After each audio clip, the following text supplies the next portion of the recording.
Oh, maga, en cada mujer parecida a vos se agolpaba como un silencio ensordecedor, una pausa tilosa y cristalina que acababa por derrumbarse tristemente, como un paraguas mojado que se cierra. Justamente, un paraguas, maga. Te acordarías quizá de aquel paraguas viejo que sacrificamos en el barranco del Parc Montsouris, un atardecer helado de marzo. Lo tiramos porque lo habías encontrado en la Place de la Concorde, ya un poco roto, y lo usaste muchísimo, sobre todo para meterlo en las costillas de la gente en el metro y en los autobuses, siempre torpe y distraída, y pensando en pájaros pintos o en un dibujito que hacían dos moscas en el techo del coche.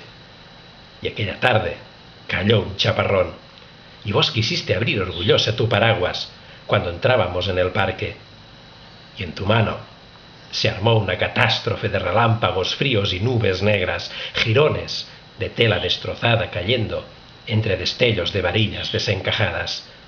Y nos reíamos como locos mientras nos empapábamos, pensando que un paraguas encontrado en una plaza debía morir dignamente en un parque. No podía entrar en el ciclo innoble del tacho de basura o del cordón de la vereda. Entonces, yo lo arrollé lo mejor posible.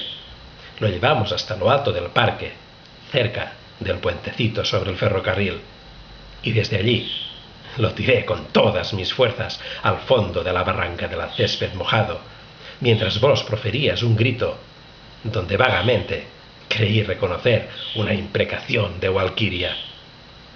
Y en el fondo del barranco se hundió como un barco que sucumbe al agua verde y procelosa, a la mer qui est plus felonesse en été qu'en hiver. A Lola, pérfida.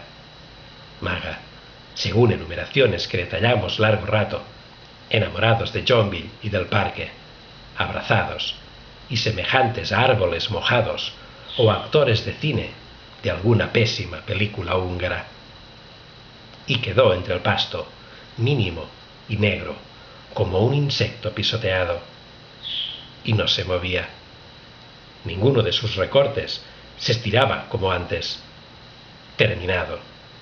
Se acabó, oh maga, y no estábamos contentos.